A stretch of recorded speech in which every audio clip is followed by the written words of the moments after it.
Hey there, action movie lovers. Welcome back to YO's channel. So today we're going to dive into the world of martial arts greatest icons, Chuck Norris. Again, buckle up as we embark on an explosive journey through the 1983 action classic, Lone Wolf McQuade.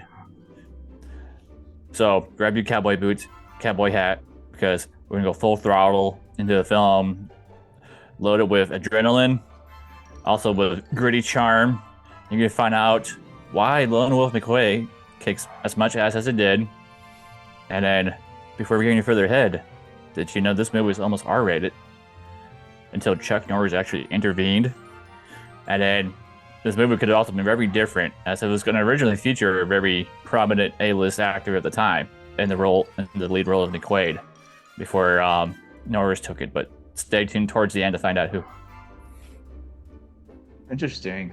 Lone Wolf McQuade is a dirty mix of relentless grit of the Western genre and the explosive energy of 80s action cinema. Directed by Steve Carver and released in 1983, this film stars none other than the legendary Chuck Norris as J.J. McQuade, an unconventional Texas Ranger with an attitude as fierce as his fighting skills. What makes this film stand out, you ask?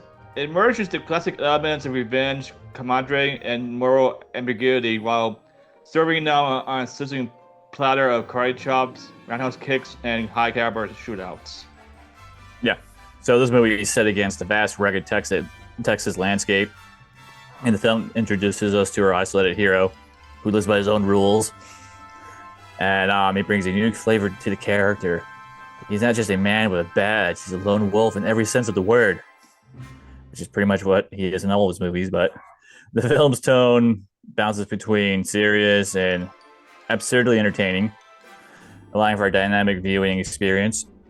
You know, at one point in the movie, Chuck Norris literally wills a fucking Dodge Ram with a supercharger out of the grave. Nothing more than his beard, his grit, and a can of beer. And only Chuck Norris can literally drive a fucking truck with a homemade supercharger out of the fucking earth. So keep in mind the way the supercharger works, and it's air. You know, it needs to take in air. So you're not taking that much air if you're buried under the dirt. But he's also Chuck Norris. So his truck knew better than to fucking die. Well, the golden rule about Chuck Norris is you cannot kill Chuck Norris. Anyway, Chuck Norris delivers a character outside of his usual kung fu secret agent types, and goes to as a lone wolf, loose renegade Texas Ranger who he will be playing again in a decade on TV, who plays by his own rules, who happens to know martial arts. It's totally different, and different from most action movies of the time. Embodying toughness with an irresistible hint of charm behind his beard, J.J. McQuade is a complex character. Chuck Norris is a complex character. Okay. A brilliant ranger. Well, let me finish. A brilliant ranger with a tragic backstory that's revealed in snippets, adding depth to his relentless pursuit of justice and the perfect beard. Yeah. So his tragic backstory is he's divorced. And he lives like a slob. That's his tragic backstory. And then it's kind of hinted at and confirmed throughout the movie. This time as a Texas Ranger, he was involved and seen some serious shit. But yeah. Other than that, on the other side of McQuade's moral compass here, we have our main villain, Raleigh Wilkes, portrayed by the enigmatic David Carradine, whose presence hangs around the whole movie. No pun intended there. Wilkes is not merely an adversary. He's a ruthless drug czar with an insidious charm. I mean, you have to give Carradine credit, and like, the guy knows how to fucking eat up the screen. Like, the dude has a good screen presence, whether you like him or not. But, and he was all well cast here as the villain, and his performance, you know, he displays his typical Carradine mannerisms that kind of actually helps amplify the tensions between him and McQuade. And then basically the two of them actually, when I say the two of them, Chuck Norris and David Carradine, Um, they were like they kind of like effortlessly played off each other in a way, like especially their fight scenes. Because like they both had like admiration for each other, like in real life. So that helped them gel and like choreograph the fight scenes, which were pretty well done in this movie. So basically, you get Carradine's calm menace and explosive anger, that's combating Chuck Norris's stoic hero kind of deal here. Yeah. Anyway, the movie basically follows McQuade as he uncovers Wilkes' nefarious drug operations and his hideous, poorly produced kung fu exercise workout videos, while navigating personal loss and betrayal. Often showcasing almost poetic struggle between his internal demons and external foes and a lack of fear. Each twist leads us deeper into not just the action, but the emotional stakes at play, providing a pleasing blend of violence and vulnerability. McQuade finds himself paired with a tough but by the book partner, Deputy Arcadio Cayo Ramos, portrayed by Robert Beltran, who is instrumental with helping him take down Carradine's gang in the movie. No action movie is complete without a love interest. Barbara Carrillo portrays Lola Richardson. Her character becomes McQuade's love interest, whose past is connected with Wilkes. Yeah. So basically, her husband, the Lola Richardson character, her husband had business dealings with the Carradine character, and he killed him. And then basically, he was kind of pipping her out until she latched on to Norris, and his beard saved her from his clutches, only for her to be shot in the ending sequence. Yes, beard. Funny tidbit here before we explain a little bit more of the plot. Everybody who's ever attacked Chuck Norris on screen, or even in real life, like he was actual legit like martial artist who did like karate tournaments and shit, they're all dead. Think about it. Bruce Lee, True. Dead. David Carradine, dead. All the other people that he's had like on screen antagonists with, dead. Maybe some people from Walker, Texas Ranger might still be alive, but fuck 'em. Yeah, dead. They're all dead. And true story, Chuck Norris has never had a heart attack. Reason being, his heart's too afraid to attack him. So, speaking of being attacked here, the gripping action sequences does set the tone for Lone Wolf McQuade. Like the opening shootout, and the Chuck Norris fight scenes where he just dominates everybody, and of course, the fights he has with Carradine. Like a lot of it, like this is actually one of Chuck Norris's better, if not his best movies. And it is actually a good movie. Whether you like the genre or Chuck Norris, this is actually a well done movie.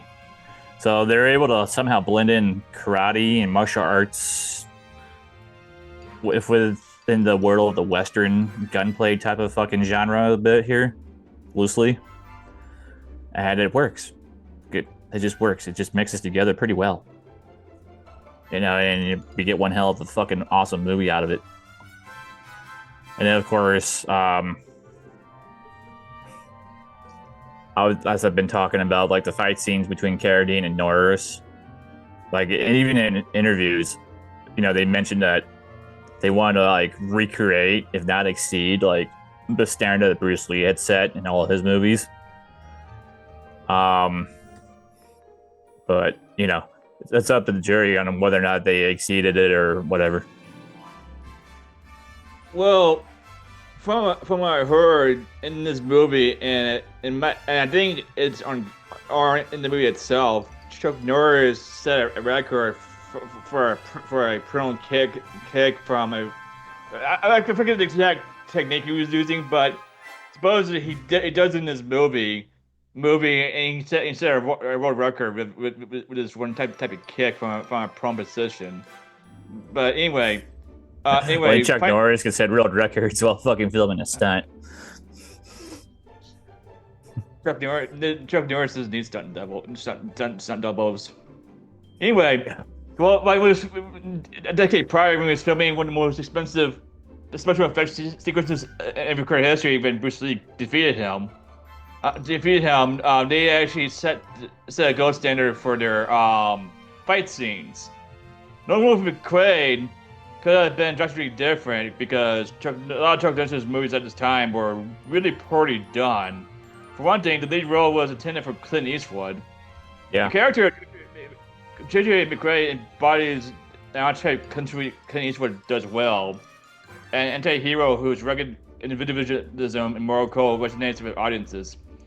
This is similar to the Dirty Harry character that Clint Eastwood also portrays, and he obviously turned down for that reason, and Chuck Norris got the part. Yeah, so it is true story. Clint Eastwood was offered the role, he turned it down, and basically the director, Steve Carver, was like, Chuck Norris would be perfect for this. You know, like we need a Dirty Harry who can roundhouse kick people. The Chuck Norris is your man, and that's how we get this movie. Now, Chuck Norris did previously work with Steve Carver on the movie called Eye for an Eye. So, like in the 70s, like I want to say the late 70s, Chuck Norris had a blend of like martial arts and like action movies. You know, that really cemented him as a leading role, like a leading man. Mm-hmm. And then it's like in the late 70s, throughout, like I say, the mid 80s, you know, he was starring in blockbusters or even like high profile B movies like Delta Force, Missing in Action, all that kind of crap. So he became a star. And Lone Wolf McQuade came out like right in the middle of all that, you know, and like it's kind of the rest is history here. So the funny thing is the script itself was written by D.J. Nelson, and the movie was just going to be simply called Lone Wolf. Woo, right? And then at some point, you know, they went through some revisions, right? And then, you know, Clint Eastwood turned it down. Chuck Norris offered the part, and he accepted it. And then before they started filming it, you know, they wanted to like rough up Chuck Norris's image a bit. Because in all his other movies prior to this, he's pretty much clean shaven, or he has like a mustache kind of thing. And he doesn't drink beer, as far as I know, in all of his previous movies. And he rarely curses, if anything, because he wanted to be like a role model for children. So they do the opposite. In this movie, he cusses, he drinks beer. And it's one of his more violent movies, that's for sure. And well, thank God Chuck Norris agreed to do it, man, because you get one hell of an action movie here. So, and honestly, like that image of Chuck Norris with the cowboy hat and the fucking jeans and the beard, that would continue to follow him pretty much throughout his career up until like now. Well, yeah, sorry. Like that just set his image right there. So, well, that is correct. In fact, Chuck Norris, when he did Walker Texas Ranger like a decade later, he kind of plays like a more toned down, more refined version of McQuade. Like he's not clean shaven, but he's not a slob or anything. It's more of a mystical character. And Chuck Norris would continue playing that type of character well into the early 2000s, and then he just simply outgrew it. Agree. Not even Chuck Norris is immune to time, but not yet. As you said before, Lone Wolf McQuade is the first movie where he sports his now famous beard. Yeah. Beard. So, in fact, Walker Texas Ranger was inspired by this movie, but as I said before, some elements were like changed to make the Walker Texas Ranger character more mystical. Because, from what I understand, in that show, Chuck Norris's character is part Native American, and they deal with like some supernatural bullshit, like like aliens and UFOs and that shit in that movie. But I need to take it from here. Yeah. Yeah. So if you haven't watched Walker Texas Ranger, go watch that too. But definitely watch Lone Wolf McQuade. Like honestly, my own opinion, or I should say our opinion, this is actually probably Chuck Norris' best movie where he's the leading main character. You know, I mean, Enter the Dragon, you know, I mean, that's where he made his real first true debut. But that's a Bruce Lee movie. So, and then, you know, everything kind of comes like full circle and you get Lone Wolf McQuade. You know, so in addition to Chuck Norris' presence in the movie, like you're getting David Carradine's in it, you know, and he's awesome in it. And then Robert Beltran, he plays a good sidekick character. You know, like he kind of balances out the McQuade character a lot throughout the movie. And then you get some other like decent supporting actors. And it's a really well done movie. Like at least for like the action western type of genre, that kind of stuff. It's actually really well done. Yes. This is actually one of these movies I'll watch like sporadically, just because it's awesome. Yeah, and with that said, if you haven't checked it out, go check out Lone Wolf McQuade. You know, if you don't, Chuck Norris will fucking roundhouse kick you across the face. And just remember, he won a staring contest with the sun. So, my money's on him. So, with that said, Chuck Norris also dares you to fucking like and subscribe and follow this channel. And as always, we always greatly appreciate it. Thank you all for tuning in. Until the next review. Later. Later, people.